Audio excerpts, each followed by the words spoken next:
सबसे ज्यादा नरक में कौन जाता है? सबसे ज्यादा नरक में कौन गिरता है?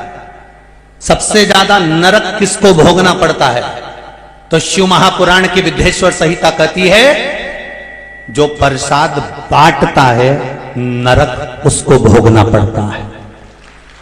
बहुत ध्यान देना महाराज जी, नहीं तो तुम बाद में यहां से जाते जाते कहोगे कि सियोर वाला महाराज ताड़ी टेढ़ी कथा बाजता है।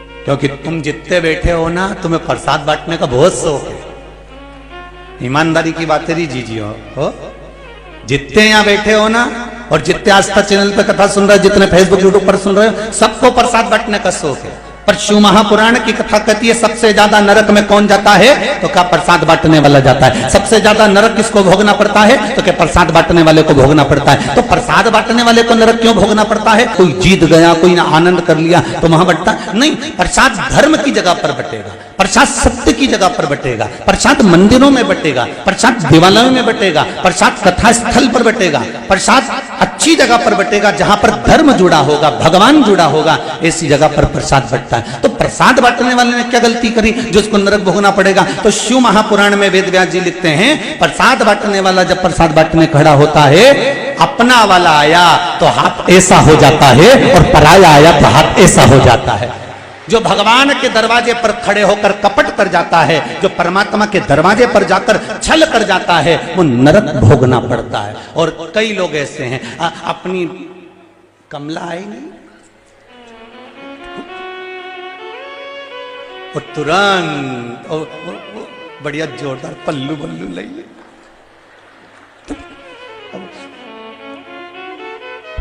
शिव महापुराण की कथा तो यहां तक कहती है तुम्हारी पत्नी भी अगर तुम्हारे सामने खड़ी हो, तुम्हारे सामने अगर खड़ी हो तो राजा हरिश्चंद्र जैसा निर्णय करना कि राजा हरिश्चंद्र का बेटा मृत्यु हो गई, शमशान में लाश लेकर आई थी धर्मपत्नी, और राजा हरिश्चंद्र कहते हैं कर तो देना पड़ेगा रानी, कर दोगे तो अंतिम संस्कार करने दूंगा। रानी कहती है तुम्हारा पुत्र है, राजा कहता है पुत्र था घर में, पर अभी तो मैं जिस स्थान पर बैठा हूं मुझे जो कार्य सौंपा गया है वो मुझे करना पड़ेगा, इसलिए इसको जलाने के लिए, अंतिम संस्कार करने के लिए तुम्हें कर देना पड़ेगा। 2 सवा गज का कपड़ा और खिचड़ी। राजा हरिश्चंद्र जैसा निर्णय चाहिए आपका। जिस समय प्रसाद बांटने खड़े हो, खुद की पत्नी खड़ी हो, खुद का बेटा खड़ा हो, खुद का परिवार वाला खड़ा हो, वो कितनी भी आंख दिखाए तो भी कह देना जगदम्बा तेरे पांव पड़ू, बाद में लिया तू जा, तेरे हाथ जोड़ू मैं बाद में लिया तू अभी जा।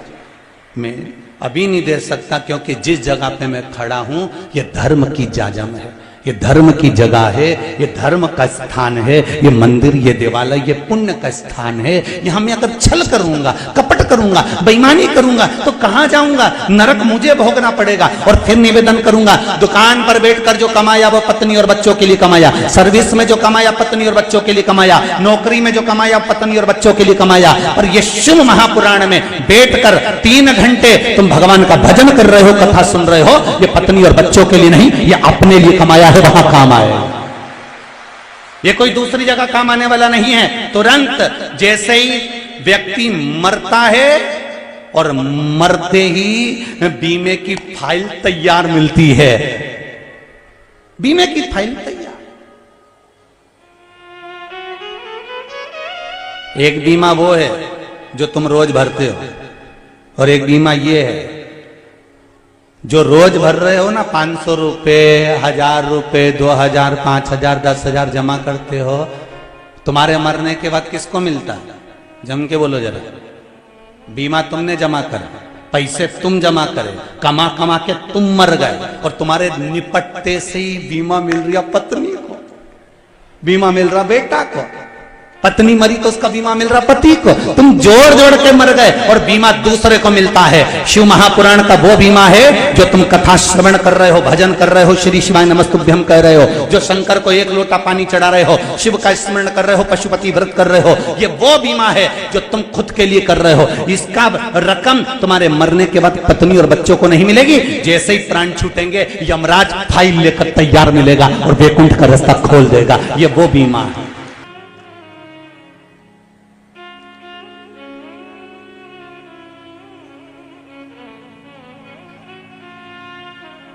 अंतिम समय में भी वो साथ देगा, वो कोई दूसरा नहीं हो सकता।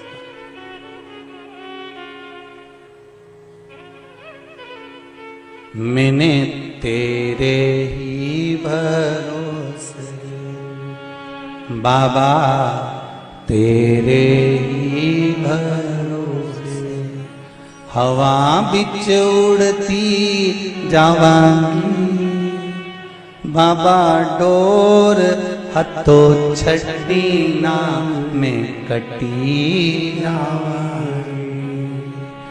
भोले मैं तेरी पतंग, शंभो मैं तेरी पतंग, हवा बिच उड़ती जावांगी बाबा, डोर हथो छड़ी ना में कटी जावांगी। उसने दिया है।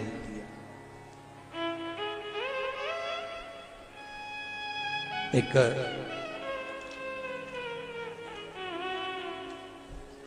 ज्यादा पत्र तो हमने पढ़े नहीं है, थोड़े ही पढ़े हैं।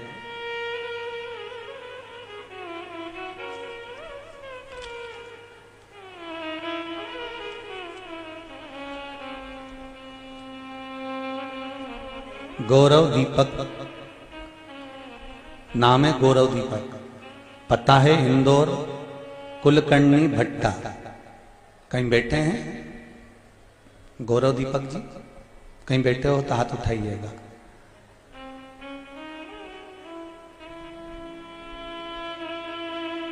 गौरव दीपक जी हाथ उठाइए, कहीं बैठे हो तो। आप ही हैं बेटा? गुरुदेव, पशुपति व्रत करने का फायदा। मैंने भोलेनाथ से विनती करी थी, मेरी मम्मी की तबीयत ठीक नहीं थी, स्वास्थ्य बहुत ज्यादा खराब हो गया था, डॉक्टरों ने तकलीफ बता दी थी। पशुपति व्रत करना प्रारंभ करा और बाबा की ऐसी कृपा हुई कि हमारी माता जी अब ठीक हो गई हैं। देवाधिदेव महादेव, धन्यवाद बेटा, आपने अपनी माता के लिए कुछ तो करा। जोरदार ताली बजाओ इस बालक के लिए, बहुत बहुत साधुवाद बेटी। शिव को अगर रिझा रहे हो, आप शंकर को अगर एक लोटा पानी भी चढ़ा रहे हो, आप शंकर का गुणगान भी कर रहे हो, खाली नहीं जाना है। फिर सुन लो, जितने लोग जहां जहां से आए हो, 3 घंटा आपने जो देवाधिदेव महादेव को यहां दिया है ना, जिंदगी भर जो तुमने कराया, जो भी कुछ तुमने अपनी उम्र निकाली है, कोई 40 साल का हो गया, कोई 50 साल का हो गया, कोई 60 साल का हो गया, कोई 20 साल का हो गया, कोई 30 साल का हो गया, जितनी उम्र तुमने निकाल दी, उस सारी उम्र में तुम 2 साल से 3 साल से 4 साल से जो शंकर की शिव पुराण को सुनकर शंकर के पूजन में लगे हो, तुम्हारी सही उम्र तो अब चालू हुई है कि तुमने उम्र का सदुपयोग करा। अपनी उम्र का सदुपयोग करना अब प्रारंभ करा।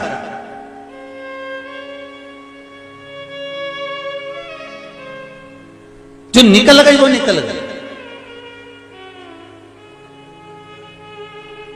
हम ये नहीं कहेंगे कि तुम गाय भैंस मत संभालो रे, हम ये भी नहीं कहेंगे कि तुम खेतीबाड़ी मत करो, खूब करो, दिल से। जैसे बीज बोते समय तुम दिल से बोते हो, जल डालते समय तुम जल दिल से डालते हो, पानी फेरते समय पानी दिल से फेरते हो, जो कुछ भी काम करते हो वो दिल से करते हो, तो फिर फसल भी मेरा मालिक दिल से देता है। उसी तरह शिव भजन भी दिल से करो, भगवान का भजन दिल से करो, स्मरण दिल से करो, वो दिल से देगा।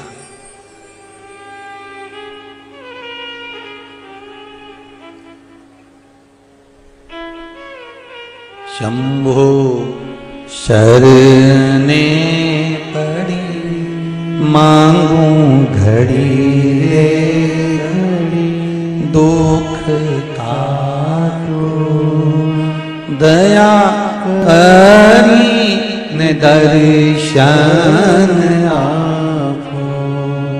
अब हृदय चित्त से शिव को रिझाओ, एक चावल का दाना पार्वती जब कोई शिवलिंग पर समर्पित करता है, शिव जी कहते हैं उस चावल के दाने को मैं जीवों के उद्धार के लिए दे देता हूं, जीवों के उद्धार के लिए।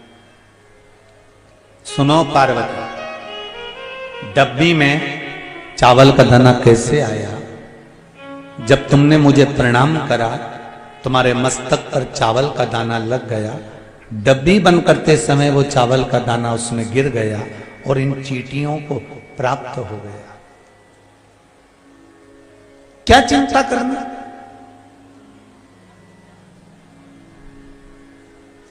एक लाइन आती है बड़ी सुंदर, अजगर करे ना चाकरी, पंछी करे ना काज, और दास मलू का कह गए सबके दाता। जम के तो बोलो राम। ये कहावत लोग कहते रहते हैं, ये कविते लोग कहते रहते हैं, उसका कारण क्या है? जिसको दास मलूक कहा गया वो केवल दास नहीं था, वो उसका नाम मलूक था। दो मित्र थे, एक मलूक और एक उसका मित्र। जो मित्र था वो मंदिर जाया करता था, भगवान का भजन करने जाता था, भगवान की पूजन करने जाता था, शिव मंदिर में रोज जल चढ़ाने जाता था, शंकर की आराधना करने जाता था, भगवान राम के मंदिर पहुंच जाता था। कई गांव में, हमारे भी गांव में, यहाँ देपालपुर में भी कई ऐसे होंगे, बेटमा में भी ऐसे होंगे, कई गांवों में लोग ऐसे होते हैं, हमारे सीहोर में भी कई लोग ऐसे हैं जिनका काम है रोज 5-10 मंदिर के अगर दर्शन निकल ले तब तक उनका पेट नहीं भरा। तो अपने गांव में भी ऐसा होगा, 2-4 मंदिर तो जाता ही होगा। पर गुरु महाराज ने तो सारा झंझट ही मिटाई दिया, एक ही जगह पे सारा देवताओं के लाके धर दिया कि तुम्हें कहीं जाने की जरूरत नहीं है, एक ही जगह पर प्रणाम कर लो। 24 अवतार मंदिर में, यहाँ 11 रुद्र मंदिर में, जहां एक ही जगह पर। गुरु महाराज ने तुम्हारी अच्छी सोची कि कहीं नहीं भटकना अपना। मलुक का एक मित्र मंदिर जाता था तो मलुक उसको रोकता था, क्यों मंदिर जाता है? काम करा कर, कर्म करा कर, काम नहीं करेगा तो क्या भगवान खाने को दे देगा? ऐसे ज्ञान देने वाले ढेर सारे पड़े हैं साहब, ढेर सारे। रोज मिलेंगे तुमको क्या होता है पशुपति व्रत करने से। क्यों सियोर वाला महाराज के चक्कर में पड़ी हो? वो तो पगला है, उमें तो अक्ल ही नहीं है, उके कई कथा वाचना है।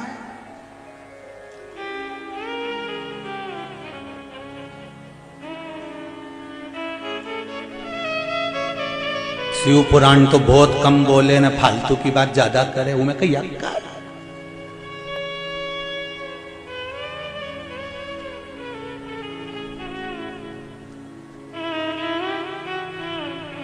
वह फालतू की बात के चक्कर में गीता प्रेस गोरखपुर से सारी पुराणों तो जाए कि नहीं जाए, पर शिव पुराण इतनी बिक रही है, इतनी बिक रही है कि गीता प्रेस गोरखपुर वाले भी कह रहे हैं कि क्या शिव पुराण जा रही है फालतू की बात के चक्कर में। एक बार बीच में बोल दिया था कि काली मिर्ची शंकर जी को चढ़ा, वो काली मिर्ची के चक्कर में इतनी गीता प्रेस गोरखपुर की शिव पुराण उठी, इतनी उठी कि लोगों ने पढ़ के उसमें लगे रहे कि काली मिर्ची लिखी का, काली मिर्ची लिखी का, काली मिर्ची लिखी का, ढूंढते रहे। अरे जो बोल रहे हैं वो ढूंढो तो, इसी शिव पुराण में मिलेगी। और ये कोई शिव पुराण दूसरी नहीं है, ये गीता प्रेस गोरखपुर की यही शिव पुराण जो बाँच रहे हैं वो आपके पास होना चाहिए। उसका अध्ययन करो, निकालो तुम भी बेटे।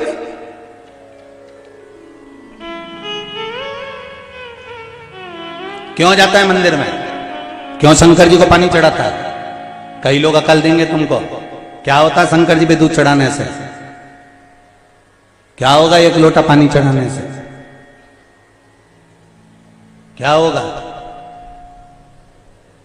तो जो ऐसी अक्ल देनी उके बिठाओ,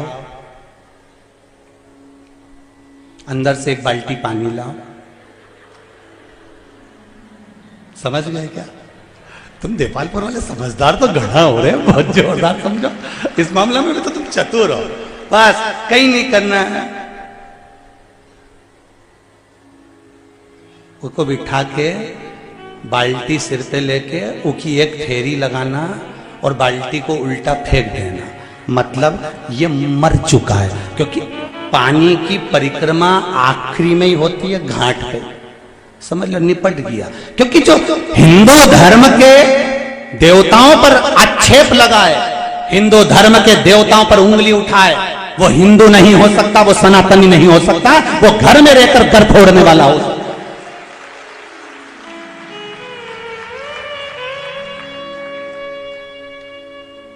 एक फिल्म बनी है द कश्मीर फाइल,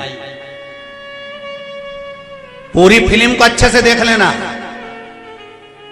दूसरों से नुकसान नहीं हुआ, ये फिल्म बता रही है कश्मीर की कि हमारे अपनों ने ही हमें डुबो दिया। ये कश्मीर फिल्म बता रही है। दूसरों की सामर्थ्यता नहीं हो सकती तुम पर उंगली उठाने की। कोई हमारा ही अपना घर फोड़ने वाला होगा जो मिल जाता है और पूरे घर में आग लगवा देता है। ऐसे बहुत मिलेंगे। शंकर जी पे दूध चढ़ाने से क्या होता है? शंकर जी पे पानी चढ़ाने से क्या होता है? काली मिर्ची क्यों चढ़ाना चाहिए? अपने को टांग खींचने के लिए आएंगे। इन्हीं को पहचानना, इन भेरुओं को, इन्हीं भेरुओं को पहचानना और फिर इन पे जोरदार सिंदूर मंगवा के चोला चढ़ाना है। दूसरी जगह नहीं, इनको पहचान। अरे हिंदू है तो हिंदुओं की शान मत जाने दे, राम लल्ला पे तू आंच मत। क्यों बिगड़े भाई? सनातनी धर्म में रह रहे हो, सनातन धर्म का पानी पी रहे हो, क्यों भटकना? क्यों भटकते हो? क्या होगा पानी चढ़ाने से? वो तो मलुक कर रहे हैं।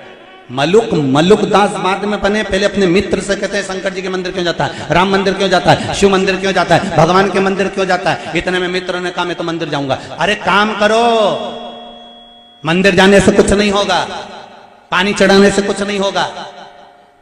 तो मलुक कह रहे थे और मित्र कहता है मैं काम भी करता हूं। मैं ये नहीं कहता कि मैं काम नहीं करता, कर्म प्रधान है। काम करो, दिल से करो, पढ़ाई करो, दिल से करो, सत्कर्म करो, दिल से करो, पर उस पर विश्वास कर करना। मलुक ने कहा काम नहीं करेगा तो क्या तेरा भगवान खाने को दे देगा? मित्र ने कह दिया दे देगा।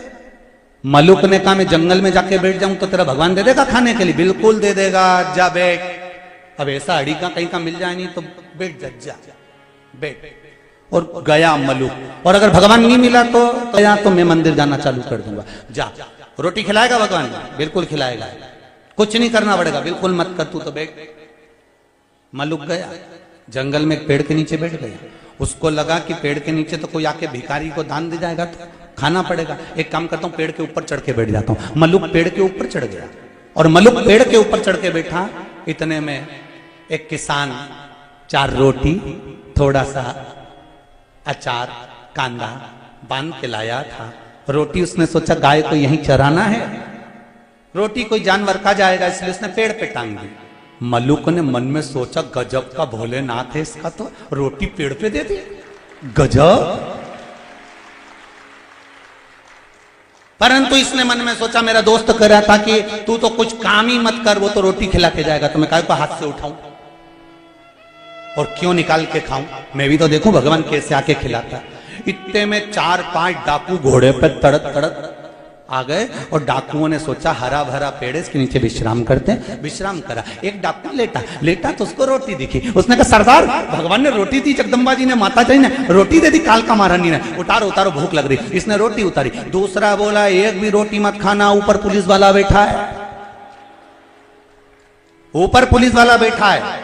रोटी में जरूर नींद की गोली मिलाई होगी, रोटी में नींद की गोली मिलाई होगी, अपन खाएंगे सो जाएंगे, ये पकड़ के ले जाएगा। सरदार क्या करें? सरदार ने कहा अकेला उतारो नीचे इसको, और उसको नीचे उतारा। सरदार क्या करे? सरदार ने कहा बांध दो पेड़ से, उसको पेड़ से बांध दिया। सरदार क्या करें? सरदार बोले ये अपने को पागल समझता है कि नींद की गोली की रोटी हमें खिलाएगा? एक काम करो, ई की रोटी ई के ही खिलाओ।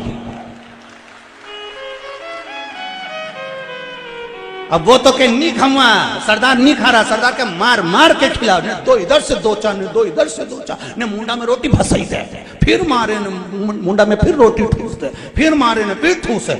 और जितनी रोटी थी ना कांदा के साथ में, अचार के साथ में ठूस के खिलाई। सरदार ने कहा इसको छोड़ दो, चलो। ये चले गए।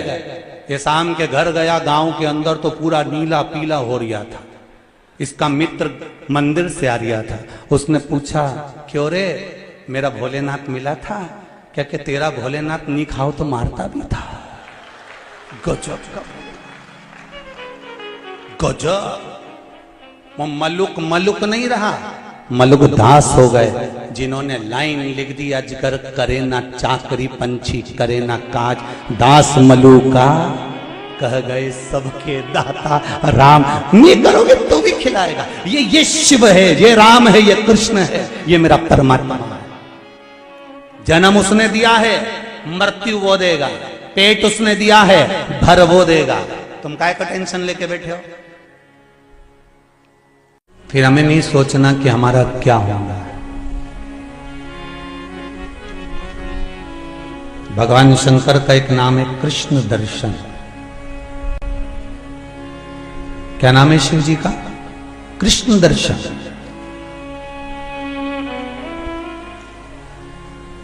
कृष्ण दर्शन का मतलब क्या है? क्या भगवान कृष्ण और शंकर का कहीं संबंध हुआ इसलिए कृष्ण दर्शन नाम पड़ा होगा?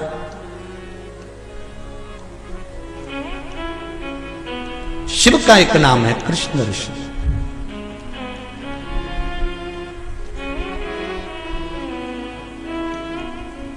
मनु के पुत्र नाभाग,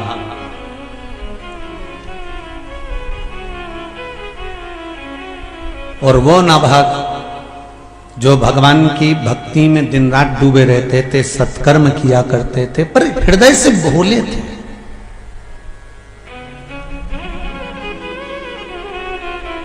भगवान को छल प्रिय नहीं है, भगवान को कपट प्रिय नहीं है, भगवान को बेईमानी प्रिय नहीं है। भगवान को अगर प्रिय है तो निर्मल मन सो मोहि पावा, मोहि छल छिद्र कपट ना। शिव को प्रिय है आपका भोलापन। और कभी कभी भोलेपन में भी बहुत कुछ हो जाता है। जैसे एक पिताजी शांत हो गए, और पिताजी शांत हुए और पिताजी शांत हुए तो माँ ने कहा बेटा देखो घर में तुम दो बेटे हो, एक बड़ा एक छोटा। पिताजी शांत हो गए हैं, उनकी अस्थियां रखी हुई हैं। पिताजी का मन था कि मेरी अस्थियों को गंगा जी में ठंडा कर देना। तो माँ बोली बड़े बेटे से बेटा एक काम कर, तू चले जा और ये अस्थियां ठंडी करिया, क्योंकि घर का तू बड़ा है, तू घर का बड़ा बेटा है, तू अस्थियां ले जा ठंडा कर दे। बड़े बेटे ने कहा ठीक है मम्मी, ठीक है माँ। और बड़ा बेटा जैसे ही अपने कमरे में गया और पत्नी ने इतने में, अब वो तो जगदम्बा होगी कहीं की, जो उसने आंख दिखाई, तुम ही हो फिरी, चले जाओ। खो अपनी अम्मा का कहना मानो, तुम तो जाओ। और अम्मा बोल रही है गाड़ी लेकर नहीं जाना, पैदल जाना, क्योंकि पिताजी की अस्थियां, पिताजी का मन था कि मेरी अस्थियां पैदल लेके जाना। जाओ जाओ जाओ, चले जाओ।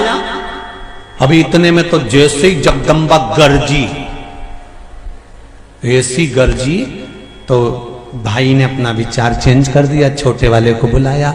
सुन, मुझे कल थोड़ा सा काम रहेगा, तू एक काम कर, तू चले जा, पिताजी की अस्थियों को ठंडा कर। यही पास में तो है।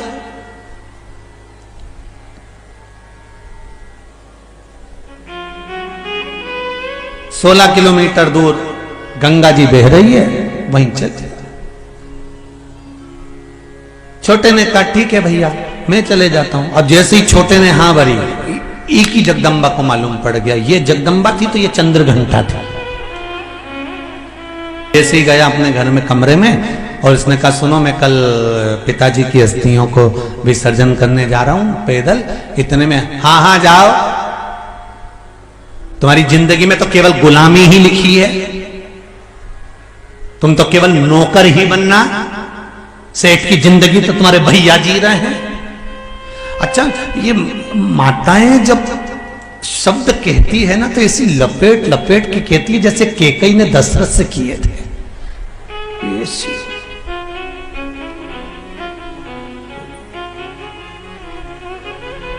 फिर भी उसने कहा फालतू की बात मत कर, पिताजी की अस्थियां हैं, मुझे जाना पड़ेगा। माँ ने सुबह अस्थियां दे दी, छोटा बेटा जाने लगा। माँ मैं जा रहा हूं, हाँ बेटा अच्छे से विसर्जन करके आना पिताजी की अस्थियों को। ले गया, 12 किलोमीटर दूर तक पैदल गया। वहीं से एक नल्ला निकल के जा रहा था, नाला। किसी गांव वाले से पूछ लिया ये नाला कहाँ जा रहा है, तो किसी ने बताया ये आगे जाके 4 किलोमीटर दूर पे गंगा जी में मिल जाता है। इसने सोचा काय को इतनी आगे जाऊं, उन्हें नल्ला में विसर्जन कर। उन्हें पिताजी की अस्थियों को नाले में डाल दिया। नाले में डाल के आ गया। माँ ने पूछा बेटा विसर्जन करी आया? हाँ माँ विसर्जन करी आया, पिताजी के गंगा जी छोड़िया।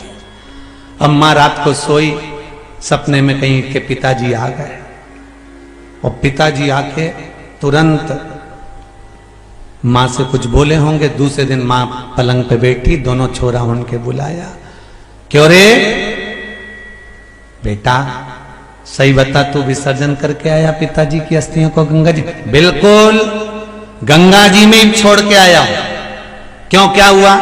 रात को तेरे पिताजी सपने में आए थे और आके कह रहे थे छोरा ने मुझे नल्ला में डाल दिया, 4 किलोमीटर और आगे नहीं आया। इतने में तो छोरा चिल्ला के बोला ये बाप की पुरानी आदत नहीं जाएगी, 12 किलोमीटर इधर आके सपना दे सकते, 4 किलोमीटर आगे नहीं जा सकते।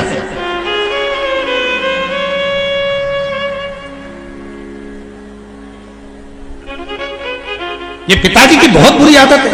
12 किलोमीटर पहले आके यहां बोल गए मां के सपने में कि मैं को नल्ला में पड़ गया, 4 किलोमीटर आगे चले जाते उधर। अब बताओ,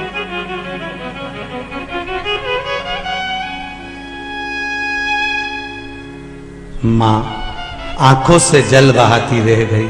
क्या बोले, क्या बोले? शिव को छल प्रिय नहीं, शिव को दिखावा प्रिय नहीं है। मेरा शंकर बड़ा अड़भंगी है, बड़ा उसको ये सब चीज नहीं भाती, उसको ये सब चीजों से कोई मतलब नहीं।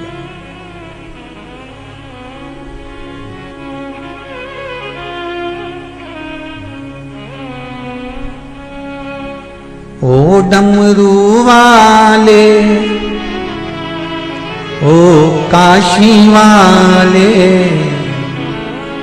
ओ डमरू वाले, ओ काशी वाले, तेरे दे पालपुर हमको बुला ले, दिल मेरा रखना ओ डमरू वाले।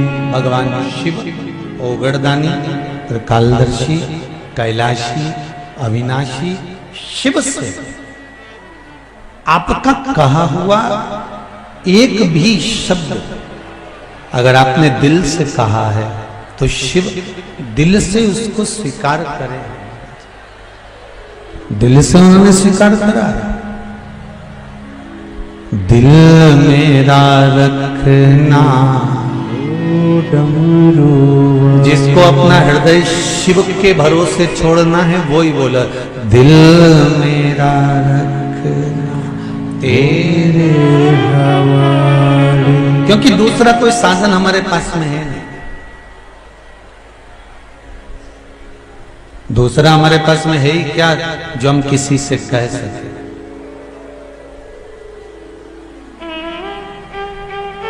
एक बात बड़ी सुंदर है, कहना उसी से चाहिए जो दिल से सुन ले। कहना उसी से चाहिए जो दिल से सुन ले।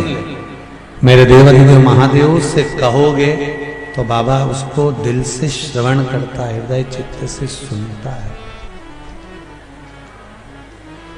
शंभो शरणे पड़ी मांगो घड़ी घड़ी दुख काटो दया करी दर्शन आपो।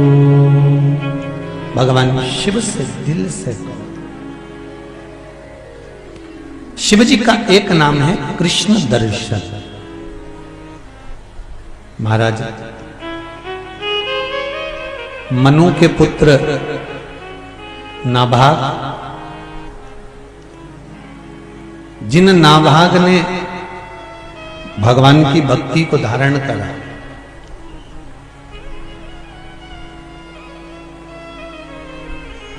और बड़ी अविरल भक्ति को धारण करा। एक भक्ति होती है, थोड़े दिन तक तो मन लगता है भगवान में, उसके बाद में मन विचलित हो जाता है। एक भक्ति लोगों की ऐसी होती है जिसमें मन तो लगता है पर वो मन बाद में विचलित हो जाता है।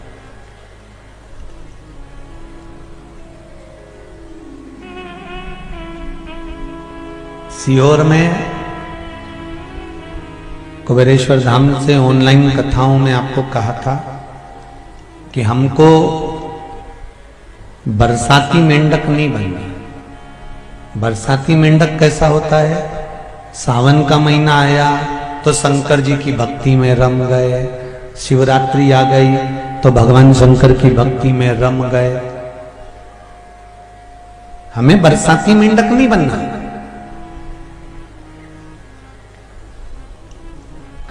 जैसे ही सावन गया, इनने तिलक लगाना छोड़ दिया, रुद्राक्ष पहनना छोड़ दिया, शिवरात्रि गई, वैसे इनने सब छोड़ा दिया। नहीं, इसको बरसाती मेंढक कहते हैं, जो बरसात में उत्पन्न होते हैं और बरसात में फिर समाप्त हो जाते हैं। भगवान की भक्ति के लिए बरसाती मेंढक बनने की जरूरत नहीं होती। भगवान की भक्ति के लिए तो आप जैसे हो वैसे ही रहो। उसमें भगवान को दिखावा चाहिए ही नहीं।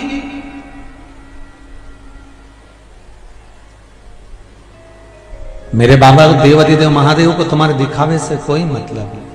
उसको तो केवल एक ही काम चाहिए, सत्यम शिवम सुंदरम। आप सत्य बोलो, और सत्य से बड़ा दुनिया में कोई सुख नहीं है। सत्य बोलते रहोगे तो जीवन का आनंद पाते रहोगे। सत्य बोलो और सत्यमय जीवन को जियो। शिव जी का एक नाम है कृष्ण दर्शन नाभाग। अपने भाइयों का साथ छोड़कर, पिताजी को बोलकर, अपने परिवार वालों को बोलकर नाभाग तप करने के लिए गंगा जी के घाट पर चले गए। और गंगा जी के घाट पर जाकर नाभाग ने जो तप किया, जो साधना करी, जो आराधना करी, तप करने के बाद में लौट कर वापिस आए।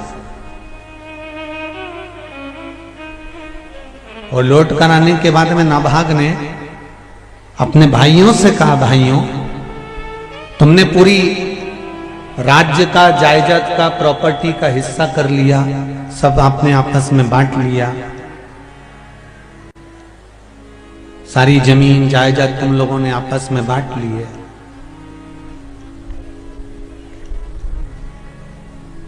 इस जमीन के हिस्से में, इस प्रॉपर्टी के हिस्से में मेरा हिस्सा कौन सा है? इसमें मेरा हिस्सा कौन सा है?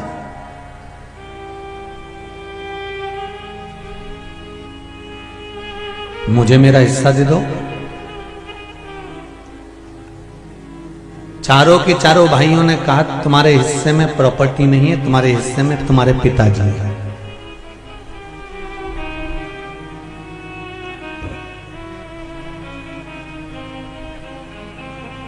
हिस्से में जमीन और जायदाद नहीं मिली है।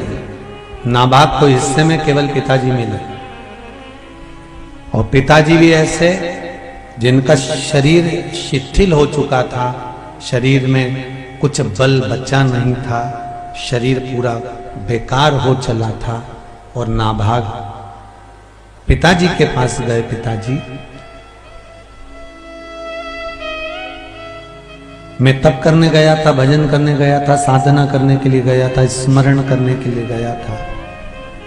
वहां से जब लौट कर आया और आने के बाद में मैंने अपने भाइयों से जमीन का हिस्सा मांगा, प्रॉपर्टी का हिस्सा मांगा, तो उन्होंने कह दिया हिस्से में केवल तुम्हारे पिताजी हैं।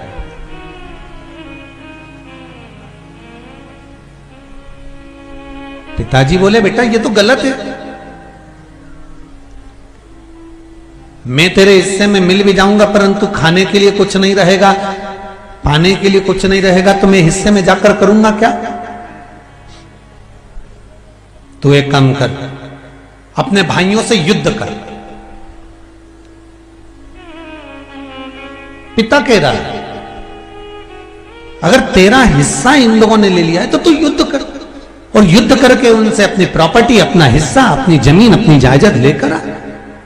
बेटे ने हाथ जोड़कर नाभाग ने अपने पिताजी से कहा, पिताजी अगर बाप जिंदा है और माता पिता के जिंदा रहते हुए अगर बेटा जमीन के लिए झगड़ा करे तो वो माता पिता के दिल पर क्या बीतती होगी कि मेरे 2 बेटे, मेरे 4 बेटे, मेरे 3 बेटे, मेरे पुत्र, मेरे बेटे आपस में झगड़ा कर रहे हैं मात्र प्रॉपर्टी के थोड़े से टुकड़े के लिए।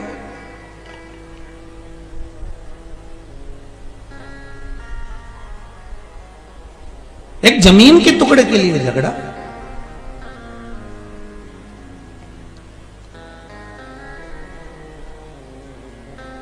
पिताजी क्या तू युद्ध से तुझे डर लगता है?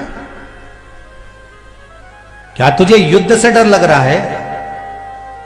तो युद्ध क्यों नहीं करना चाहता? युद्ध से डर नहीं लग रहा पिताजी, फिर डर तो केवल एक ही चीज का लग रहा है, हम भाइयों में अगर मरेगा कोई तो भाइयों को दुख हो कि नहीं हो, पर माता पिता के जीवन में तो दुख होगा ना कि मेरी संतान चली गई मेरे सामने।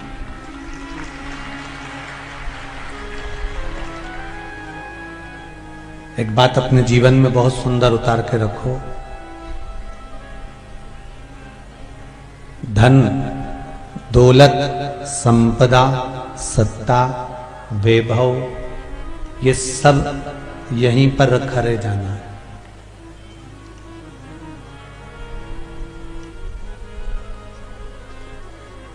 कितने भी बड़े ऑफिसर बन जाओ, कितने भी बड़े मिनिस्टर बन जाओ, कितने भी ऊंचे सिंहासन पर बैठ जाओ,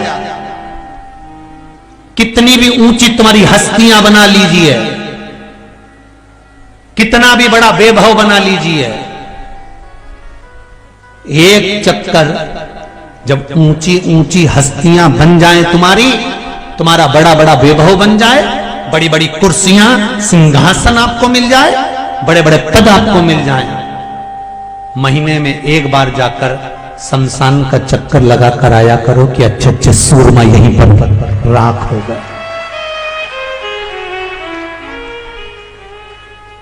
बड़े बड़े सूरमा यहां राख हो गए।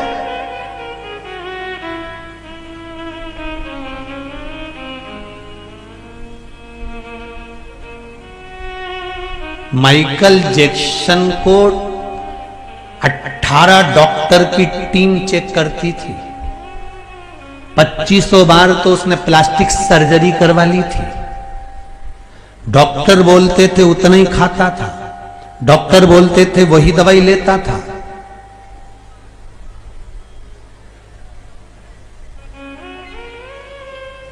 अब सोचो, इतनी दवाई लेना, इतना डॉक्टर को दिखाते रहना, उसके बाद भी दुनिया के लोग तो 90, 85, 80 में जाते हैं, 70 में जाते हैं, तो भी उसको जवान की जवान उम्र में जाना पड़ गया। कितने डॉक्टर लगा कर रखे थे, कितने डॉक्टर, अच्छे से अच्छे सूरमा को भी एक दिन शमशान में राख होना पड़ता। इसलिए निवेदन है, अपनी सत्ता का कभी अभिमान मत करना, अपनी कुर्सी का कभी अभिमान मत करना, अपने सिंहासन का कभी अभिमान मत करना, आपके साथ कितने खड़े हैं उसका अभिमान मत करना, क्योंकि शमशान में आग लगाने के बाद सब चले जाते हैं, मेरा महादेव अकेला रह जाता है।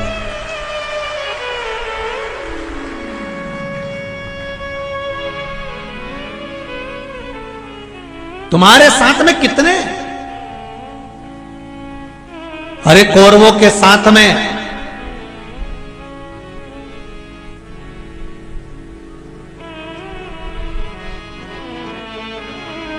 संख्या थी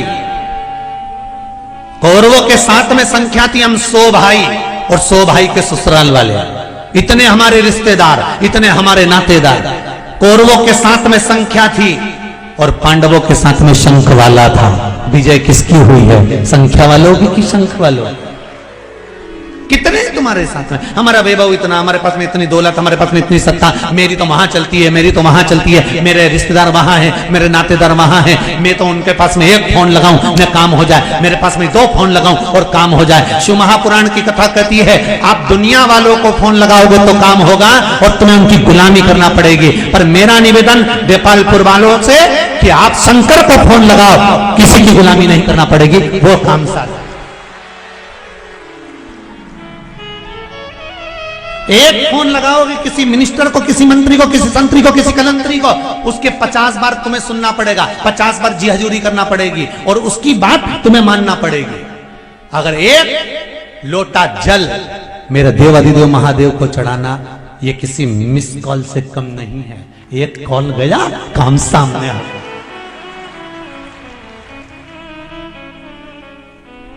करो तो तुम, पर आप शिव के पास कब जाते हो? आप मेरे शंकर के पास कब आते हो? आप मंदिर कब जाते हो? जब सारी दुनिया से तुम हाथ पैर जोड़ के थक जाते हो, कोई काम नहीं करता, तब भगवान अब तू ही बच्चा है, भगवान की ओर धक्का खाया, जा कमला और जा जा जा। भगवान कहता है क्यों दूसरे के हाथ पैर जोड़ता फिरे रे ओ भेरू, क्यों हाथ पैर जोड़े? एक बार मेरे पास दिल से आकर तो कहता, एक बार दिल से तो कहता कि दिल मेरा रखना तेरे, ओ डमरू वाले, ओ काशी वाले, दिल मेरा रखना तेरे हवाले। उससे कहो दिल से। देखो एक पत्र अभी अल पढ़ा, उसमें बड़े सुंदर बात।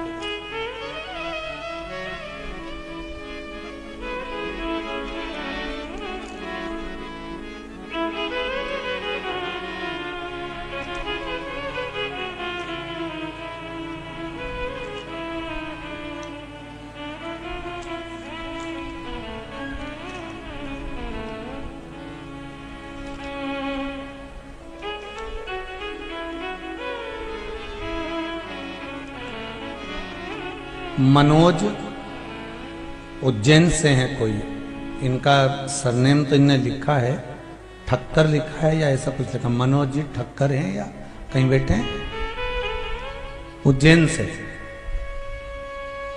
मनोज लिखा है, ठक्कर लिखा है कि क्या लिखा है, सरनेम वो पढ़ने में नहीं आ रहा। कोई बैठे हो तो हाथ उठाइएगा, मनोज जी कहीं बैठे हो तो हाथ उठाइएगा। पत्र में लिखा है, मैं शिव महिमा का क्या व्याख्यान करूं गुरुदेव। 28/9/2021 को पहली बार कुबेरेश्वर धाम आया।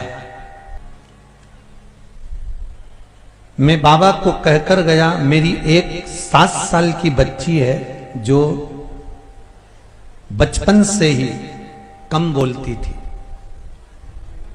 ये पत्र में लिख रहा है।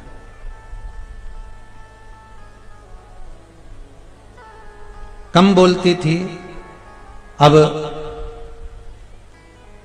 बाबा की कृपा से जो शिव महापुराण के उपाय बताए हैं, बच्ची कुछ कुछ बोलना चालू कर दी है गुरुदेव। उसके लिए धन्यवाद देने आया हूं मेरे कुबेरेश्वर बाबा। ये पत्र में लिखा, जो बचपन से ही कमजोर थी, नहीं बोलती थी, अब मेरी बेटी ने धीरे धीरे वाणी ले ली है। मतलब आपने पूरे डॉक्टरों को दिखा लिया, सब दूर इलाज करवा लिया, सबसे कह दिया, तब किसी ने नहीं सुनी, तब आपने दिल से बाबा से कहा। एक पत्र और है बड़ा सुंदर, कांता जी राजपूत अहमदाबाद से आई हैं, अहमदाबाद से यहां पर पहुंची हैं। कहीं बैठी हो तो हाथ उठा सकती हैं। आप ही हैं? श्री शिवाय नमस्तुभ्यम, हर हर महादेव। आपने लिखा है गुरुदेव कांता राजपूत अहमदाबाद से आई हूं। बेटा बहुत दिनों से बाहर जाना चाहता था पर जा नहीं पा रहा था। गुरुजी, फिर आपके द्वारा बताया गया दिसंबर के महीने में अष्टमी का उपाय, जो सोमवार की अष्टमी के दिन करना था। मेरे बेटे ने सोमवार की अष्टमी का उपाय करा। मूंग के दाने नंदीश्वर के सामने चढ़ाकर शिव जी को समर्पित करे। उसके बाद में जनवरी के महीने में मेरा बेटा दुबई चले गया है। बाबा को धन्यवाद देने हैं। ये पता है। बैठ जाओ बहन। हर हर महादेव। शिव कृपा होती है। शंकर को दिखावा नहीं चाहिए। आप तो एक मूंग का दाना भी शिव को चढ़ा रहे हो, आप एक लोटा पानी भी शंकर को चढ़ा रहे हो, आप एक चावल का दाना भी चढ़ा रहे हो, आप एक लोटे में चंदन घोल कर भी शिव जी को चढ़ा रहे हो। शिव उसको स्वीकार करेगा, पर दिल से चढ़ाना। दिल मेरा रख तेरे हवाले, किसी की गुलामी नहीं। आपसे ज्यादा कुछ नहीं बने तो शंकर जी के मंदिर में जाओ और झाड़ू लगाओ, पोछा लगाओ। कितने लोग हैं जिन्होंने शिव महापुराण की कथा सुनने के बाद शंकर जी के मंदिर में जाकर सफाई करना चालू करा? जरा हाथ उठाओ। सभी लोग करते हो? बहुत बढ़िया, नमन करता हूं आपके चरणों को। हर हर महा। कुछ नहीं बने तो शंकर जी के मंदिर में चले जाओ। घड़ी बनाई है शिव जी ने, पल बनाया है शिव जी ने, नक्षत्र बनाए हैं शिव जी ने। शिव महापुराण में लिखा है। विश्वास नहीं हो तो गीता प्रेस गोरखपुर की शिव पुराण लाओ, उसको अच्छे से पढ़ो। उसमें लिखा है घड़ी, पल, नक्षत्र, समय, वार, तिथि, महीना सब शिव जी ने बनाया। जब घड़ी उसने बनाई है तो इसको सही करना है तो कपड़े की दुकान पे मत ले जाओ, इसको सही करना है तो किराने की दुकान पे मत ले जाओ, घड़ी की दुकान पर लेकर जाओ तो घड़ी ठीक हो जाएगी। उसी तरह घड़ी वाला भी कहता है कि 7 दिन पटकना पड़ेगा, मेरे पास में रखी रहने दो 7 दिन तक। 7 दिन तक ये घड़ी मेरे पास में रहेगी, मैं चेक करूंगा, अच्छा करूंगा, उसको सही करके दे दूंगा। तो भगवान शंकर की कथा भी कह रही है, जिसकी घड़ी सही नहीं हो पाए, जिसका समय सही नहीं चल रहा हो, तो 7 दिन शंकर की सेवा में लग जाओ, घड़ी सुधर जाएगी। आपकी घड़ी सुधर गई। काल और महाकाल दोनों साथ चलते हैं। शंकर जी काय पे बैठते हैं? बोलो जम के बोलो जरा। नंदी पे। नंदी कौन है? वृषभ। नंदी, वृषभ, बेल। बेल को क्या कहते हैं? धर्म। धर्म का ही एक स्वरूप है यम। शंकर भगवान को बेल किसने दिया था? स्वयं यमराज। यमराज कहते हैं कि मुझे आपके साथ रहना है, मुझे आप रखो। शंकर जी ने कहा मैं आपको नहीं रख सकता, परंतु यमराज अड़ गए, धर्मराज अड़ गए कि मुझे शंकर के साथ रहना है। तो धर्मराज नंदी बन के शंकर के साथ रहते हैं। तो काल भी साथ में और महाकाल भी साथ में है। तो फिर दुनिया के लोग कितना ही कुछ बिगाड़ लें, जब महाकाल और काल तुम्हारा होगा तो किसके बस की है जीजी कि तुम्हारा बाल बांका कर दे? महाकाल और काल तुम्हारे साथ हो। और डरना मानना नहीं है। वो मालवा के संत श्री नागर जी महाराज कहते हैं ना, मेरो क्या तो करे गो। जरा गाओ ना, थोड़ा सा लाइन गाओ जरा। मेरो क्या तो करे गो यमराज, जब गुरु मेरो समरथ है, गुरु अमरथ है।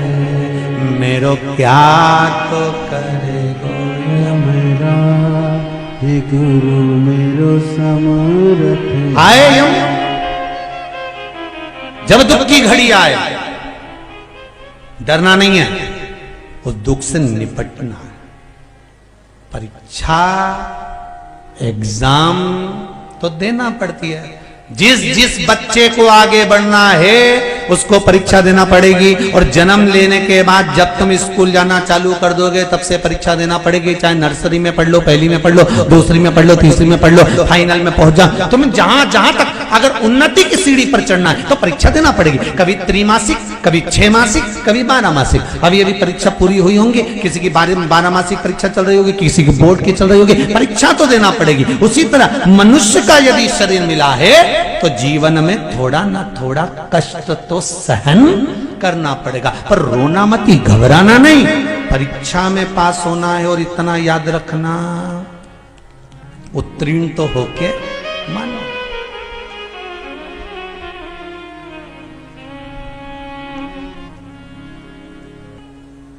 अरे आज सवेरे बेटमा में हम लोग ठहरे हुए हैं, तो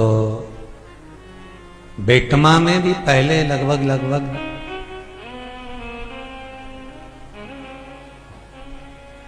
2004 में या 2003 में 2005 में बेटमा में एक बार कथा करी है माहेश्वरी महिला मंडल द्वारा। तो एक बहन ने आज सवेरे बहुत अच्छा प्रश्न किया कि गुरुदेव, प्रश्न हमारा यह है, आप कहते हो भगवान हमेशा आपके साथ में है, फिर दुख क्यों आता है? हमने कहा जी, जो टीचर पढ़ाता है उसी की ड्यूटी परीक्षा हॉल में लगती है कई बार। बोले लगती कि नहीं लगती? जो टीचर पढ़ाता है उसकी ड्यूटी परीक्षा हॉल में लगती है, और बेटे के सिर पे पसीना आता है लिखते लिखते। टीचर परिचित है, बच्चा खुश होता है कि टीचर है, पर टीचर उसको नकल कराता है क्या? जम के बोलो, नहीं। टीचर क्या कहता है? उस समय पर बोलता कुछ नहीं है, पेपर सामने है, कॉपी सामने है, लिखे जाओ।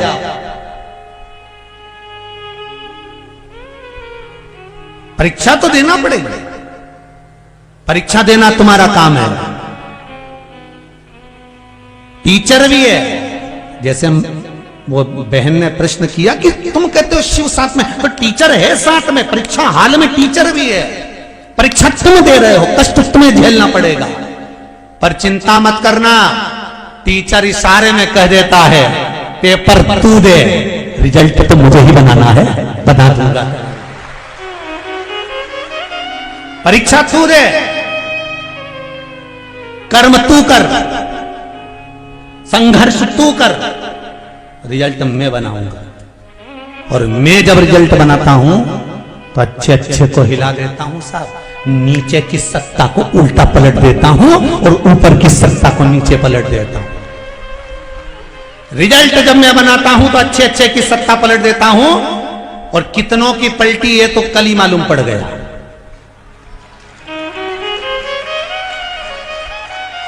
कब नीचे ऊपर कर दूं इसका मुझे कोई भान नहीं होता।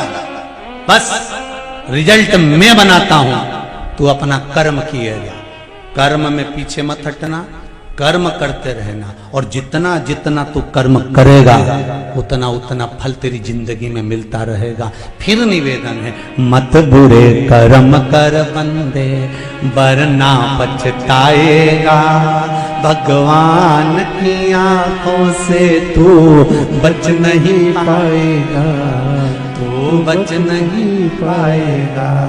अरे ओ अज्ञानी मत करना, क्यों करे बेकार?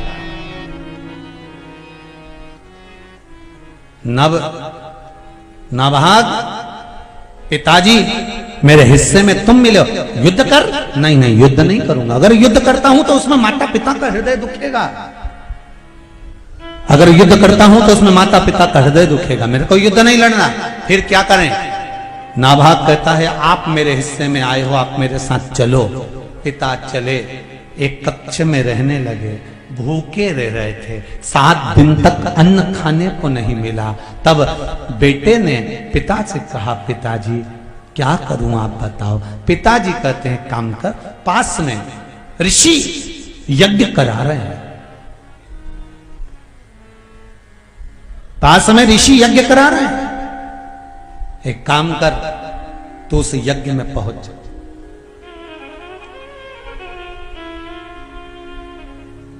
क्या करूं उस यज्ञ में जाकर?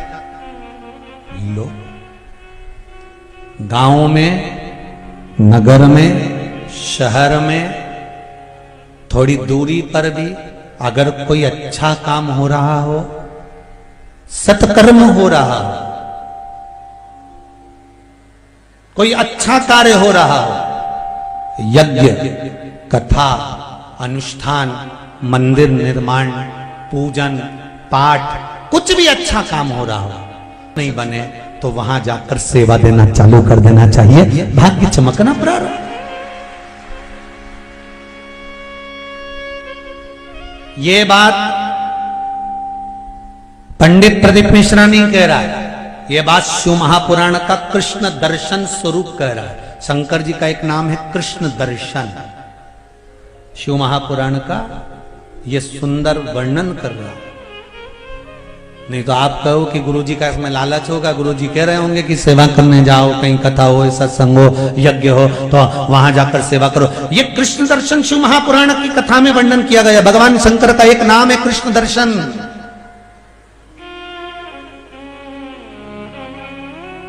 कि सेवा करने पहुंच जाओ। तो नाभाग ने कहा, कहां वहां जाकर करूंगा क्या, बस सेवा करो। सेवा करने से होगा क्या? जब ऋषि यज्ञ कर कर जाएंगे, जो थोड़ा बहुत बच जाएगा तेरी झोली में डाल जाएंगे। तू तो सेवा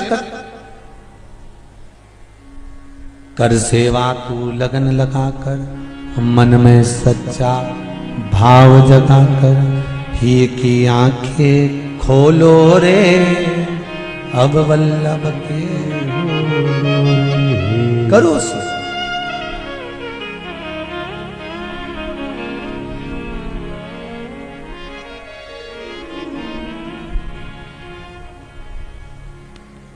बस दिल से सेवा में लग जाओ। शिव मंदिर में जब भी जाओ, ना निंदा सुनना है और ना निंदा करना है। क्या होता है उससे? हमने जो व्रत किया है, हमने जो पूजन करी है, थोड़ी सी निंदा शंकर जी की या शिव भक्त की सुन लेते हैं तो 8 महीने जो हमने पुण्य करा होता है वो सब समाप्त हो जाता है। शिव मंदिर में ना तो निंदा करना है और ना निंदा सुनना है। जाओ, ऐसे टाइम पर जाओ कि हमें किसी की निंदा सुनने को नहीं मिले, हमें किसी की निंदा करने को नहीं मिले। हम जाएं और भगवान का भजन करें और वापस अपने अपने घर को आ जाएं। शिव पुराण में भी जाओ तो प्रयास करो कि हमारे द्वारा कोई निंदा ना हो, किसी के लिए अपशब्द ना निकले। निकले तो शिव के भजन निकले। यहां से जाते भी तुम श्री शिवाय नमस्तुभ्यम, श्री शिवाय नमस्तुभ्यम, श्री शिवाय नमस्तुभ्यम, श्री शिवाय नमस्तुभ्यम, श्री शिवाय नमस्तुभ्यम। जाओ तो भगवान का नाम, आओ तो भगवान का नाम, केवल शिव नाम में ही डूबे रहो। निंदा नहीं चाहिए।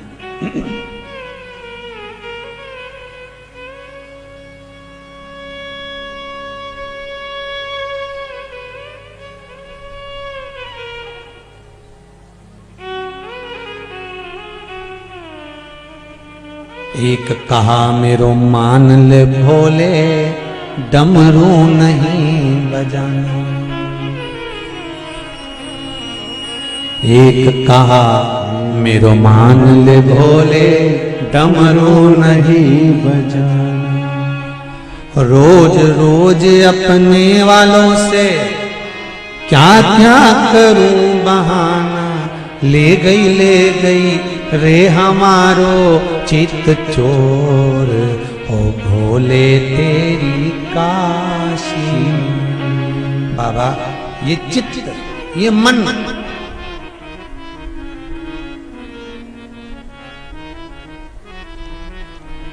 अरे ले गई रे हमारो चित चोर, नगरिया तेरी काशी में। कृष्ण दर्शन की कथा कर रही है शिव महापुराण की, कि भगवान शंकर का नाम कृष्ण दर्शन है और शिव का एक नाम जो कृष्ण दर्शन कहा गया है महाराज, उसका वर्णन किया गया है। बड़ा सुंदर वाक्य। पिता अपने पास में, तुम जाओ उस यज्ञ में जहां पर ऋषि यज्ञ कर रहे हो, वहां चले जाओ।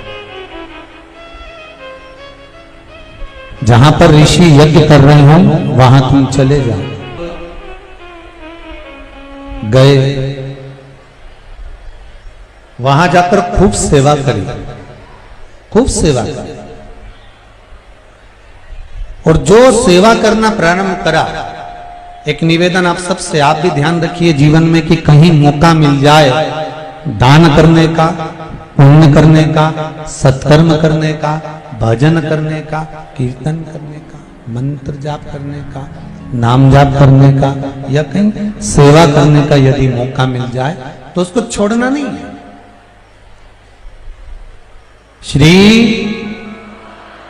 सब बोलो, साथ में बोलो, श्री शिवाय नमस्तुभ्यम।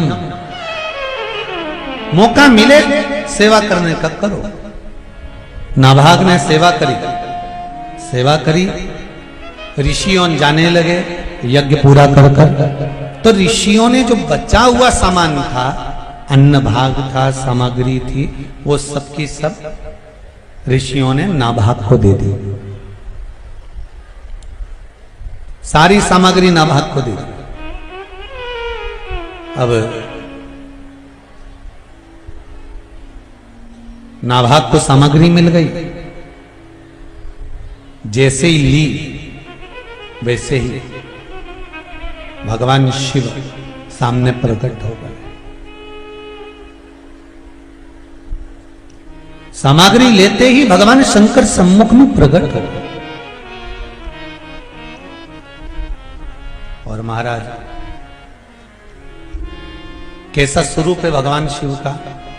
कृष्ण दर्शन शिवजी का जो स्वरूप है, उसकी सबसे मुख्य अगर कोई चीज है तो वो है भगवान शंकर के नयन। भगवान शिव के नयन, और भगवान शंकर के जो नयन है वो यहां पर कृष्ण वर्ण के, मतलब काले हैं। इसलिए यहां पर शिवजी का नाम कृष्ण दर्शन पड़ा है। कैसे नयन है भगवान के? जम के बोलो जरा, काले। पूरे नयन मेरे शंकर के काले।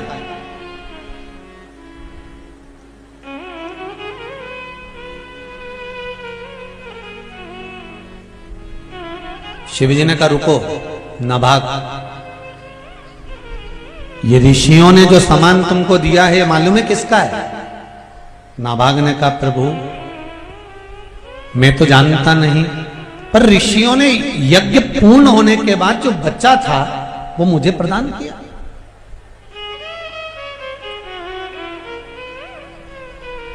और जब ऋषियों ने मुझे दे दिया तो ये मेरा हो गया। शंकर भगवान कहते हैं नाभाग, आपके पिताजी बड़े विद्वान हैं, जाओ उनसे पूछ कर आओ। मनु से जाकर पूछो कि जब यज्ञ पूर्ण हो जाता है तो यज्ञ में बचा हुआ सामान किसका होता है? जाओ जाओ पता करो। तुम कैसे कह सकते हो कि ये बची हुई सामग्री तुम्हारी है?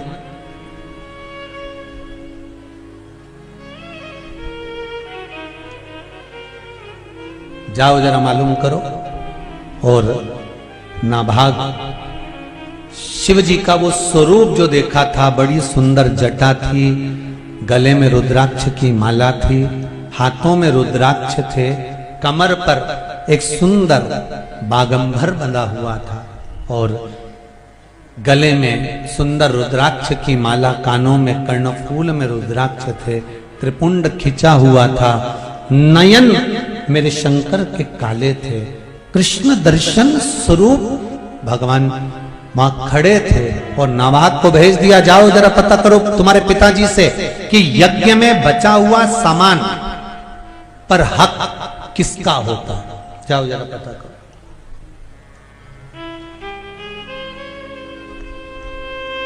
अब नाभाग दौड़ कर गए अपने पिताजी के पास में, दंडवत करा, प्रणाम करा। पिताजी ने पूछा, नाभाग तुम आ गए? हाँ, तुम तो कुछ खाने के लिए लेने गए थे, कुछ सामग्री लेने गए थे, ऋषियों ने कुछ दिया नहीं क्या तुमको? नाभाग बोले, ऋषियों ने तो दिया था, परंतु वहां पर कोई एक पुरुष आकर खड़ा हो गया है, जटा बंधी हुई है, त्रिपुंड लगा हुआ है, गले में रुद्राक्ष की माला है, हाथों में रुद्राक्ष है, कमर पर सुंदर आनंद में एक बागंबर बंधा हुआ है और बड़ा सुंदर स्वरूप है, बस आंख काली है। कर्पूर गौरम कर्णावतारम, नेत्र काले हैं बस, शरीर बड़ा सुंदर, रुद्राक्ष धारण करे हुए। पिताजी वो कह रहे हैं कि यज्ञ में बची हुई जो सामग्री होती है वो मेरी होती है, यज्ञ में बचा हुआ सामान सब मेरा है, ऋषियों ने मुझको दिया है और वो कह रहे हैं कि मेरा है, अब आप बताओ मैं क्या कर सकता हूं। इतने में मनु ने कहा, रुको, वो कोई साधारण नहीं है, वो रुद्र है, उसके पास जाकर निवेदन करो, उसका है। यज्ञ में बचा हुआ सामान, यज्ञ में बची हुई सामग्री, अनुष्ठान करने के बाद बचा हुआ जो सामान होता है वो रुद्र का होता है, वो शिव का होता है,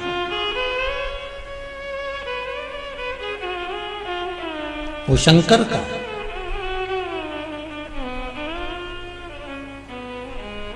आप चरणों में उनके प्रणाम करना और प्रणाम कर करके देना, ये आपकी सामग्री है, आप रखिए, बस इतना कह देना।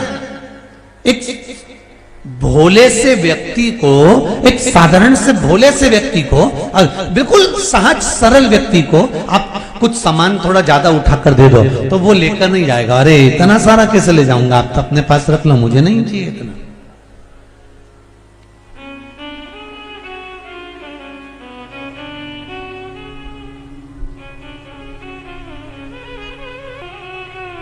भोले से व्यक्ति जिसमें विवेकता नहीं है, केवल समर्पण है, केवल समर्पण, उसको अगर ज्यादा सामान दे दोगे तो वो लेगा नहीं। शिव भोले हैं, नाभाग तुम्हें जो ऋषियों ने सामान दिया है वो ऋषियों का सामान आप जाकर दे दो उनको, ठीक है पिताजी।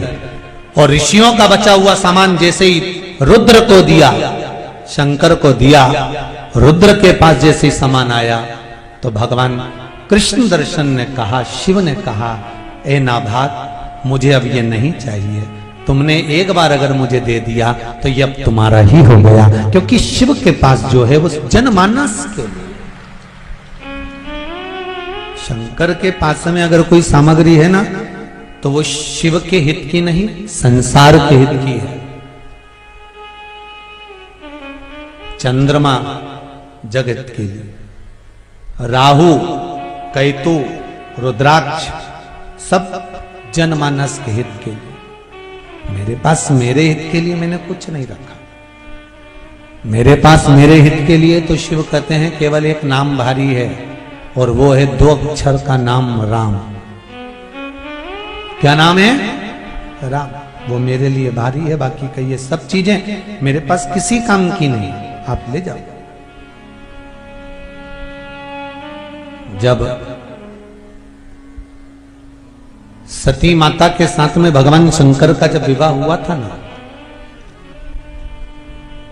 तो सती मैया के साथ में जब बाबा भोलेनाथ जी का विवाह हुआ और सती मैया को विवाह कर कर शंकर भगवान जब कुंभज ऋषि की कथा सुनाने के लिए लेकर गए, तब सती ने भगवान शंकर से 5 बार कहा था कि भोलेनाथ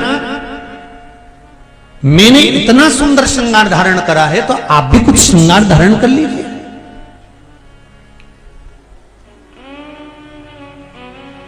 आप भी तो कुछ पहनिए, आप भी तो कुछ श्रृंगार धारण कर लो। शंकर भगवान कहते हैं, सुनो सती,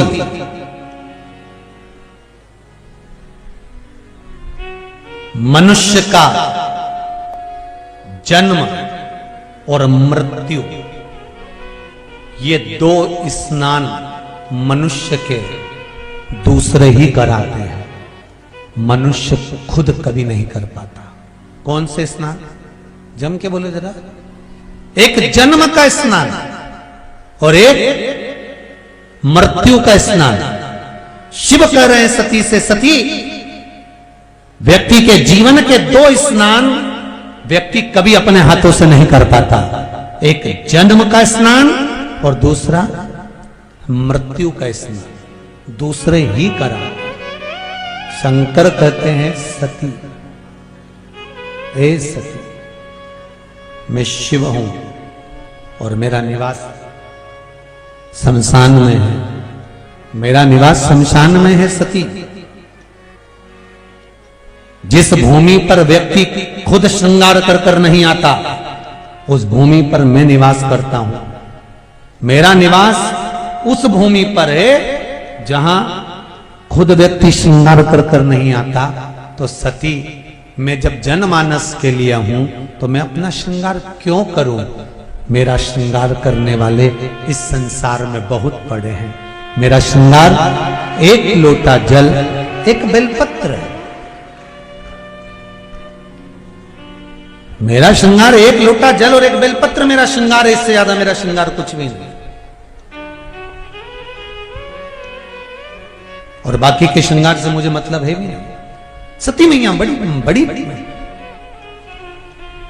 अचंभे में पड़ गई और सती माता ने कहा आप अपना श्रृंगार नहीं करोगे? हाँ, मुझे श्रृंगार की जरूरत है क्या?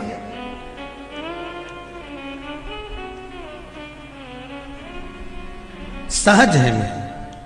नमामि शमीशा निर्माण रूपम विभुं भगवान शिव। आनंद की राशि है मेरा शिव, उसको श्रृंगार की जरूरत नहीं है। कितनी बार श्रृंगार शिव जी का होता है और कितनी बार एक जनी चंदन लगा कर गया, दूसरा फिर पीछे से पहुंच गया, एक लोटा पानी चढ़ा कर आ गया, श्रृंगार फिर चले गया। फिर कोई श्रृंगार कर गया, फिर कोई पानी चढ़ा कर चले गया, श्रृंगार फिर चले गए। शंकर का मंदिर, शिवालय, शिवलिंग ये बार बार बताता है कि श्रृंगार करा किसी ने, पानी चढ़ाकर कोई चले गया, फिर भी मैं नाराज नहीं हुआ। उसी तरह संसार है, आपने बहुत सारा अच्छा करा, उस पानी चढ़ाकर चले जाए तो चिंता मत कर। शंकर भगवान का शिवलिंग ये बताता है कि आपने श्रृंगार करा, आपने कथा करवाई, सत्संग करवाया, मंदिर स्मरण पूजन पाठ आराधना सब कुछ कराया, तुमने दुनिया भर का काम करा, कहीं का आएगा कोई आ गया और तुम्हारे करे धरे पर एक लोटा, जम के तो बोलो, पानी डाल गया। घबराना नहीं, रोना नहीं, चिंता मत करना। पानी डालने वाले पानी डालकर जाएंगे, चिंता की बात नहीं है। फिर कोई आएगा, फिर चंदन लगाकर चले जाएगा, फिर श्रृंगार कर जाएगा। हारना नहीं। शिव जी के मंदिर में रोज श्रृंगार हो रहा है, 15-15 मिनट में। बोलो रे जी सही है कि गलत है? आप लोग तो पशुपति व्रत करने जाती हो तो श्रृंगार कर आती है, इतने में दूसरी आ जाती है, फिर वो पानी डाल के चली जाती है, तीसरी आती है, फिर पानी डालकर चली जाती है। कितनी बार शिव का श्रृंगार होता है, कितनी बार बिगड़ जाता है। उसी तरह मनुष्य कितनी बार अच्छा करने का प्रयास करता है, फिर कोई पानी डालकर, बुराई कर कर, अपशब्द कहकर, ताने देकर, गालियां देकर, उस अच्छे काम पर लोग पानी डालने का प्रयास करते हैं। घबराना नहीं। शंकर कहते हैं मैं नहीं घबराता, तो तू क्यों घबराता है? मैं तेरे भीतर हूं, फिर श्रृंगार होगा, फिर आगे बढ़ेंगे, फिर तरक्की करेंगे। क्यों घबरा? तू रहे शिव जैसा। समय आया, जो सती माता जलकर भस्म हुई थी वो हिमालय राज के घर में प्रकट हुई और मेनावती के गर्भ से प्रकटी है। मेनावती के गर्भ से। मेना धन्या और कला, ये तीन पितरों की बेटियां हैं, पितृलोक में रहती थी। एक बार सनत कुमार बैठकर तप कर रहे थे, पितरों की तीनों बेटियां निकल कर गई, और इतने में जैसे ही पितरों की बेटियां निकल कर जाती हैं तो मेना के लहंगा जो था, जो लहंगा मेना पहनी हुई थी, उस लहंगे से सनत कुमार की जंघा पर चोट लग जाती। थोड़ी देर बाद धन्या निकल कर जाती है, धन्या के लहंगे से फिर चोट लग गई, फिर कला निकल कर गई, कला के लहंगे से फिर चोट लग गई। शिव महापुराण की कथा कहती है, अगर कोई सत्संग कर रहा हो, भजन कर रहा हो, कथा सुन रहा हो, स्मरण कर रहा हो, संकीर्तन कर रहा हो, मंत्र जाप कर रहा हो, नाम जाप कर रहा हो, तो प्रयास करना अपने शरीर के द्वारा या अपने द्वारा उसके शरीर को कुछ कष्ट ना हो, उसके शरीर को कष्ट ना हो। सनत कुमार को क्रोध आ गया और सनत कुमार ने कहा, ए मेना, धन्या, कला, तुम पितरों की तीन तीन बेटियां और तुम्हें विवेक नहीं है, ये तुमने अच्छा नहीं करा मेना, धन्या, कला। सनत कुमार कहते हैं, तुमने एक संत के शरीर पर चोट पहुंचाई है, हम आपको श्राप देते हैं, तुम पितृलोक को छोड़कर मृत्यु लोक में जाओ। तीनों की आंखों में से आंसू बहने लगे, मेना, धन्या, कला रोने लगी, हमें आप श्राप दे रहे हैं कि हम पितृलोक से नीचे मृत्यु लोक में जाएंगे। सारी दुनिया का सबसे सुंदर लोक होता है पितृलोक। कौन सा लोक है? जम के बोलो जरा। पितृलोक। पितृलोक कौन सा? जहां पर हमारे पूर्वज प्राण त्यागने के बाद जाते हैं, पितृलोक में रहते हैं, वो सबसे सुंदर लोक है। पितृलोक सुंदर क्यों कहा गया है? तो शिव महापुराण की कथा कहती है, पितृलोक इसलिए सुंदर है कि जितनी देर तक घर का व्यक्ति शिव महापुराण की कथा में बैठकर कथा सुनता है, उतनी देर तक वैकुंठ अधिपति भगवान विष्णु हमारे पितरों के कंधे पर हाथ रखकर कथा श्रवण करते हैं। इसलिए पितृलोक की विशेषता। अब आप लोग कितने लोग कथा को श्रवण कर रहे हैं, जरा देख लीजिए। जितने लोग कथा सुन रहे हो ना, जितने भी लोग कथा श्रवण कर रहे हो, आपके जो पितृ हैं, आपके जो पूर्वज हैं, आपके पितरों के कंधे पर स्वयं भगवान नारायण हस्त कमल रखकर, जैसे आप कथा सुन रहे हो, ऐसे ही आपके पूर्वज भी भगवान विष्णु का हस्त कमल रखकर शिव महापुराण की कथा को पूर्ण श्रवण करते हैं। इसलिए पितृलोक की महत्वता श्रेष्ठ है। बंद हो गए बक्से। इसलिए पितृलोक की श्रेष्ठता हमारे यहां शास्त्र करता है। हम आपको श्राप देते हैं कि तुम पितृलोक छोड़कर यहां मृत्यु लोक में आओगे। मृत्यु लोक में चरणों में गिर गई, आप क्षमा करिए, कुछ कृपा कर दीजिए, कुछ क्षमा कर दीजिए, कुछ दया कर दीजिए। तब सनत कुमार ने कहा, चिंता मत करो, जब मृत्यु लोक में आप आओगी, तब मृत्यु लोक में तुम तीनों की गोद में तीन देवियां खेलेंगी जो संपूर्ण विश्व का कल्याण करेंगी। मेना की गोद में पार्वती, धन्या सुनैना बनेगी जिसकी गोद में सीता खेलेगी, कला कीर्ति बनेगी जिसकी गोद में राधा जी खेलेंगी, जो संपूर्ण विश्व का कल्याण करेंगी। तुम तीनों की गोद में तीन देवियां खेलेंगी। और वही मैनावती की गोद में माता पार्वती जी खेल रही है।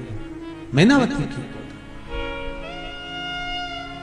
देवऋषि नारद जी ने कह दिया, इसका भाग्य का वर्णन कर दिया, इसको जो पति मिलेगा, भस्मी रमाने वाला, जटाजूट बांधने वाला, मृगछाला लपेटने वाला। पार्वती जी की माता जी ने सोच लिया विवाह नहीं करूंगी, पर ज्ञान प्राप्त हो गया था बचपन में, और बचपन का ज्ञान प्रबल ज्ञान होता है महाराज। पार्वती जी ने मन में विचार कर लिया था कि मैं अगर वरूंगी तो शिव को वरूंगी, इसके सिवा मैं किसी को नहीं वरूंगी, शंकर ही मेरे पति। खूब तप करा, खूब साधना करी, खूब करा,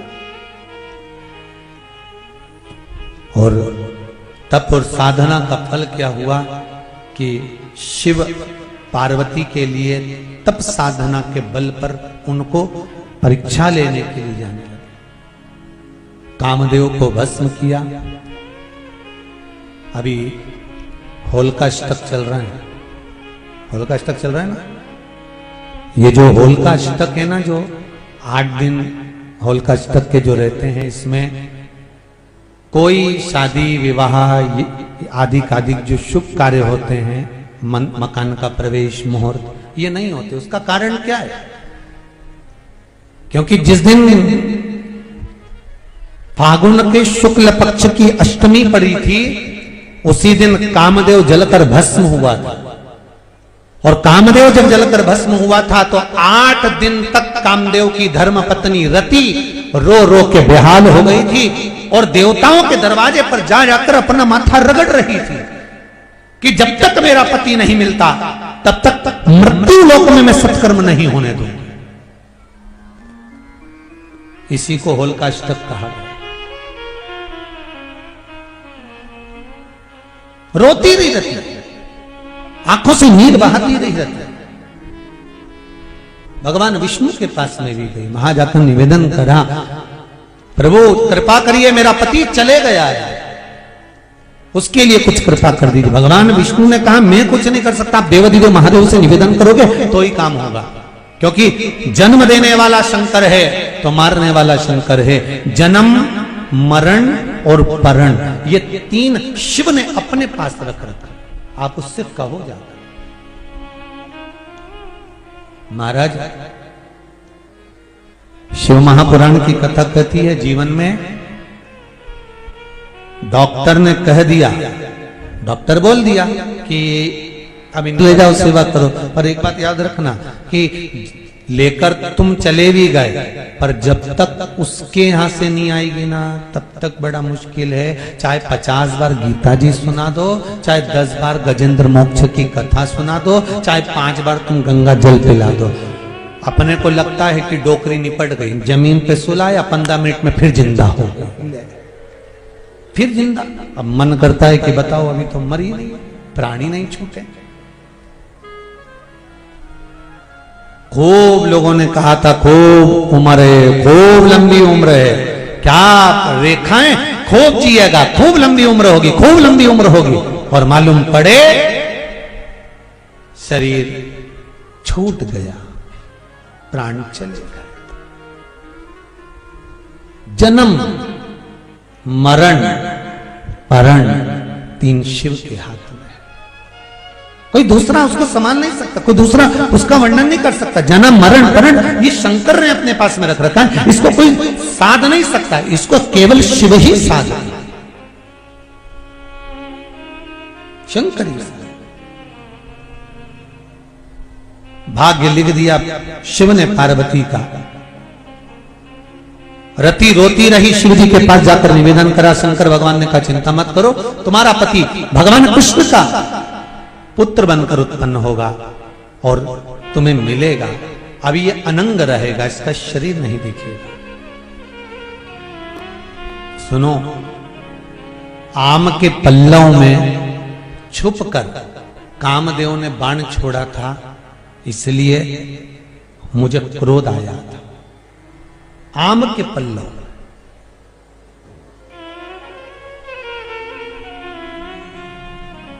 हिंदू धर्म के भीतर 4 तरह की बंदरवाल होती है। पहली आम के पत्ते की बंदरवाल। जब हमारे यहाँ सत्यनारायण भगवान की कथा करते हैं, ब्याह होता है, शादी होती है, शुभ कार्य होता है, तो दरवाजे पर आम की बंदरवाल लगती है, ये शुभ कार्य की सूचक है। दूसरे नंबर पर है पीपल के पत्ते की बंदरवाल, ये अमावस्या के 1 दिन पहले लगती है और अमावस्या के दूसरे दिन उतरती है और इसको फिर ठंडा कर दिया जाता है। ये जिसके घर में पितृदोष होता है 1 रुपए कमाओ 100 रुपए खर्च वाला काम हो या मानसिक टेंशन कुछ चल रहा हो तो पीपल के पत्ते की बंदरवल लगाई जाती है। तीसरे नंबर पर होती है नीम की बंदरवल। ये गुणी पूर्णिमा का जो दिन रहता है, चैत्री नवरात्रि जिस दिन प्रारंभ होते हैं, नया संवत्सर जिस दिन प्रारंभ होता है, उस दिन नीम के पत्ते की बंदरवल लगती है, जो नवरात्रि के 9 दिन तक दरवाजे के बाहर लगी होती है, जिससे घर में कोई नई बीमारी प्रवेश नहीं करती, वो बीमारी बाहर निकल जाती है। इसको नीम के पत्ते की बंदरवल। चौथे नंबर की होती है आम के पल्लव, आम के पत्ते, पीपल के पत्ते और नीम के पत्ते, इन तीनों की बंदरवल। ये बंदरवल दशहरे के दिन लगती है। 10वीं तिथि को लगकर एकादशी द्वादशी तक लगी रहती है और त्रयोदशी के दिन इसको निकालकर विसर्जन कर दिया जाता है। ये जिस घर में लोग चिड़चिड़ प्रवृत्ति करते हो, क्रोध उत्पन्न होता हो, घर में सामंजस्य नहीं बन रहा हो, आपस में क्लेश बढ़ रहा हो, कोई किसी की नहीं सुनता हो, तब ये आम के पत्ते की, पीपल की और नीम के पत्ते की पल्लव बंदरवाल लगाई जाती है। ये दशहरे के दिन 10वीं के दिन लगती है। 10वीं, एकादशी, द्वादशी और त्रयोदशी के दिन इसको निकाल दिया जाता है। महाराज ये एक बंदरवाल ये 4 तरह की बंदरवाल हमारे हिंदू धर्म में वर्णन करी गई है महाराज, जो दरवाजे पर लगाई जाती है, शुभ कार्य के लिए इसको लगाया जाता है। भगवान शिव ने कहा कामदेव आम के पत्ते में चुप कर मुझे बाण छोड़ा है, इसलिए मैंने इसको भस्म कर दिया। पार्वती शिव की आराधना में लीन होती हैं। शंकर भगवान स्वयं शिव आनंद के साथ विराजमान होते हैं। शंकर और पार्वती के मंगल विवाह का क्रम यहाँ आनंद के साथ प्रारंभ होता है। शिव और पार्वती का मंगल विवाह का क्रम यहाँ पर प्रारंभ होता है। शिव ओघड़दानी, भगवान शंकर स्वयं दूल्हा बनते हैं और माता पार्वती दुल्हन बनती है। शिव दूल्हा बन रहे हैं, माता पार्वती दुल्हन बन रही हैं। भगवान ओघड़दानी शिव की बारात आ रही है। जोरदार ताली बजाकर स्वागत करिए भगवान शिव की बारात का। बोल काशी विश्वनाथ भगवान की जय।